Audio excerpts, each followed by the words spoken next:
and saying, you are a effing maniac. Why are you showing us 640 across? Why are you putting such big bets out there? Well, let me show you why. Go back to third grade. Remember your basic division. That's how you get from what I'm showing you, or what Waylon shows you, or what Ken shows you, or what anybody else shows you, back to your level.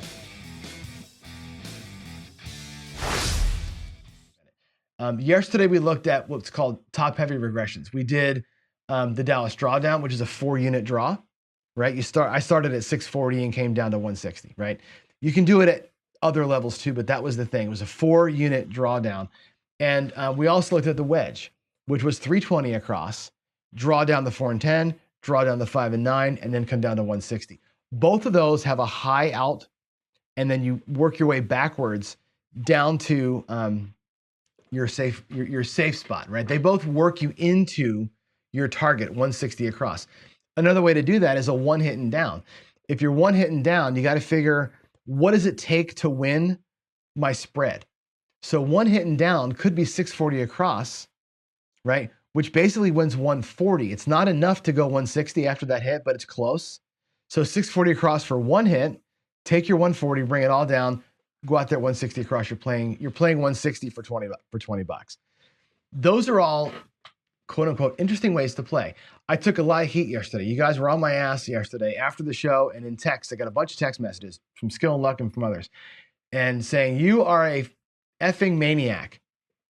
Why are you showing us 640 across? Why are you putting such big bets out there? Well, let me show you why. I'm gonna give you a little lesson in math here. Okay, we're gonna go back to the table, and I'm gonna give you a short. I know this is kind of a weird view here, but I can't make it blend any better.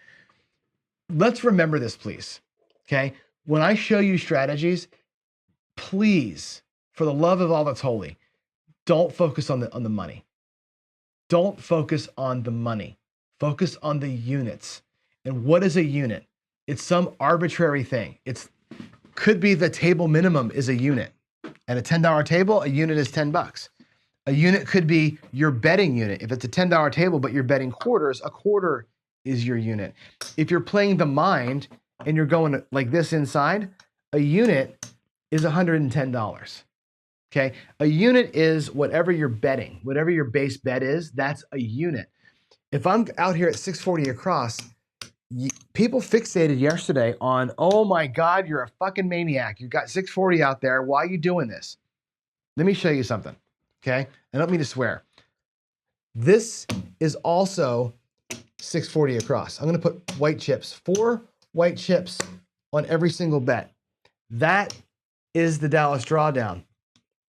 Doesn't matter if these are quarters like they were yesterday, or if these are nickels.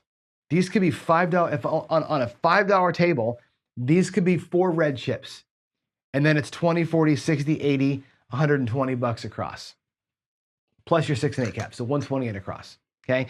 If you're at the green level, yeah, 640 across is a lot of money. Okay. If you're at bubble craps, it's 4, 8, 12, 16, 20, $24 across. It doesn't matter.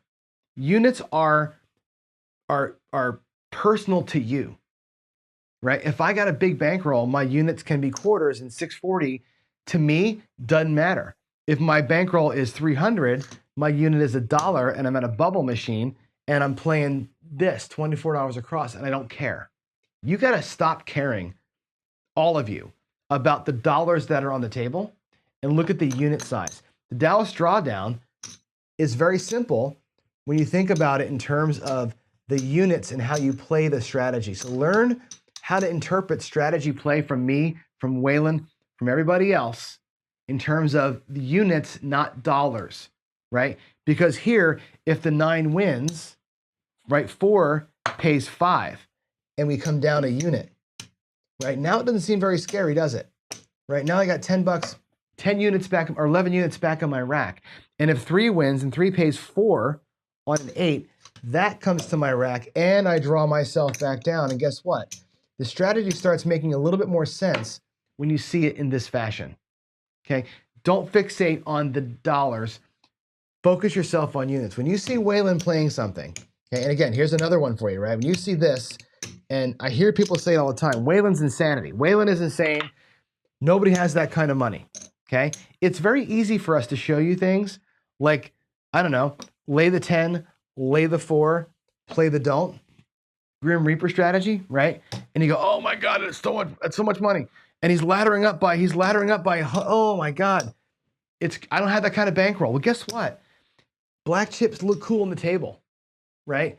It's no freaking different if you're at a $5 table and you're doing this, right? I mean, you can't lay for 10 bucks, but you get my point, right? At Bubble, you can do this, right? You can do a $5 don't and 2 $5 lays. All day long, you can do that on the Bubble, right? It doesn't matter, right? If you're a $10 player and you're watching Wayland play with black chips, guess what you do? You divide by 10. You make the $100 look like $10. Or if you're a quarter player, if you have $2,000 to buy in instead of the 7 that he asks you for, divide your blacks by 4 and do green chip levels. It's all the same.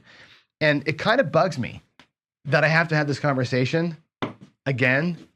It seems like, and again, because this should be basic stuff, right? Divide the units you see us play with by 5 or 10 or whatever to match your bankroll, right?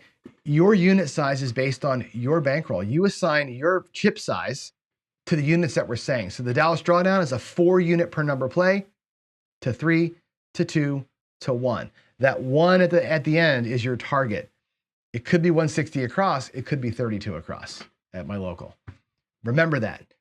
I say this all the time.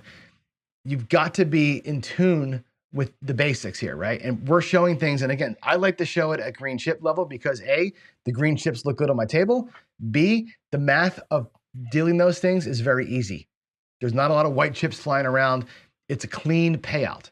So it's easy to demo with greens and blacks, and they look good versus a bunch of random bets out there. So again, focus on the units, not on the dollars. And I don't want to hear anybody else ever telling me again, I'm not showing you beginner level strategies or low bankroll strategies. Go back to 3rd grade. Remember your basic division. That's how you get from what I'm showing you or what Wayland shows you or what Ken shows you or what anybody else shows you back to your level. Just do some division and understand the units. Okay, I'll try and do better at talking about units as I do it. That's an important thing. All right, off the soapbox I go, and let's go